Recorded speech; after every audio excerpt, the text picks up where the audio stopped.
നിങ്ങൾക്കിപ്പോൾ ഒരു one sided love ഒക്കെ ആണെങ്കിൽ ഓക്കെ, നിങ്ങൾ പറഞ്ഞു കാണും അവിടെ നിന്ന് ഒരു അക്സെപ്റ്റൻസോ ഒരു റിജക്ഷനോ വന്നു കാണില്ല. അപ്പോൾ നിങ്ങളുടെ പേഴ്സൺ, നിങ്ങളുടെ ഇഷ്ടപ്പെട്ട ആ വ്യക്തിയുടെ മനസ്സിൽ എന്താണ് എന്ന് നമുക്ക് നോക്കിയാലോ.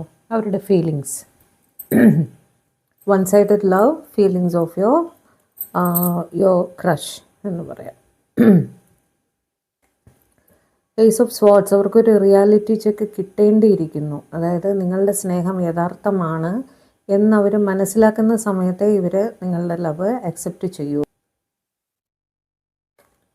പലരും അവരുടെ ഫീലിങ്സ് മറച്ചു പിടിക്കുന്നതായിട്ട് കാണുന്നുണ്ട് കേട്ടോ. യഥാർത്ഥ ഫീലിംഗ് പുറത്ത് കാണിക്കുന്നില്ല എന്ന് കാണിക്കുന്നുണ്ട്. ചിലരെങ്കിലും ഒരു പേടി മൂലം, അതായത് ഇത് അക്സെപ്റ്റ് ചെയ്താൽ ഇത് പ്രശ്നമാകുമോ എന്നുള്ള ഒരു പേടിയൊക്കെ മൂലം ഒരു സെക്ലൂഷനിലേക്ക് പോകുന്നതായിട്ട്, ചിലപ്പോൾ മനസ്സിൽ ഇഷ്ടം കാണും, തുറന്നു പറഞ്ഞാൽ പ്രശ്നമാകുമോ എന്നുള്ള ഒരു പേടി കാരണം, ഫാമിലി പ്രഷർ അങ്ങനെയൊക്കെ കാരണം പറയാതിരിക്കുന്നതും ആവാം. ചിലർ അവരുടെ ട്രഡീഷണൽ വാല്യൂസ് വളരെ മുറുകെ പിടിക്കുന്നവരാണ്. അതുകൊണ്ട് തന്നെ അവർക്ക് അവരുടെ അച്ഛനമ്മ അവരുടെ ഒന്നും എതിർപ്പ് ഉണ്ടാവാം. അതുകൊണ്ട് മുന്നോട്ട് പോകാൻ ബുദ്ധിമുട്ടാണ് എന്നുള്ള രീതിയിൽ ചിന്തിക്കുന്നവരുണ്ട്. അവർ അക്സെപ്റ്റ് ചെയ്യുന്ന കാര്യം തീരുമാനിച്ചിട്ടില്ല.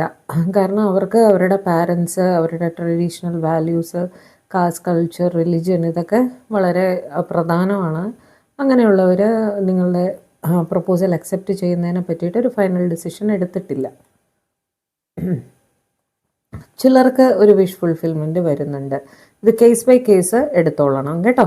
എല്ലാവർക്കും ഒരേ കാര്യമായിരിക്കില്ല. അവരവർക്ക് അവരവരുടെ കേസ് സിനാറിയോ വെച്ചിട്ട് അറിയായിരിക്കും. ചിലർക്കൊരു വിഷ് ഫുൾഫിൽമെൻറ്റ് വരുന്നുണ്ട്. ചിലർ അവരുടെ അമ്മയെ പേടിച്ച് ഇരിക്കുന്നതായിട്ടും കാണുന്നുണ്ട് കേട്ടോ. അതായത് അമ്മ പറഞ്ഞു കൊടുത്തിട്ടുള്ള വാല്യൂസ് അതൊന്നും എതിർത്തിട്ട് അവർക്ക് ഒന്നും ചെയ്യാൻ സാധിക്കില്ല എന്ന് വിചാരിക്കുന്നവരുണ്ട്. അവർ കുറച്ച് റിലീജിയസ് ആണ്. അതുകൊണ്ട് റിലീജിയസ് ഫാക്ടേഴ്സ് മറികടന്ന് അവർക്ക് മുന്നോട്ട് വരാൻ ബുദ്ധിമുട്ടാണ് എന്നും കാണുന്നുണ്ട്. ട്രഡീഷണൽ വാല്യൂസൊക്കെ കുറച്ച് മുറുകെ പിടിക്കുന്നവരാണ് ഇവർ. ചിലർ അവരുടെ ഈഗോ മൂലം നിങ്ങളുടെ അടുത്ത് ഇത് ഇഷ്ടം തുറന്ന് പറയാതെ ഇരിക്കുന്നതായിട്ടും കാണുന്നുണ്ട്.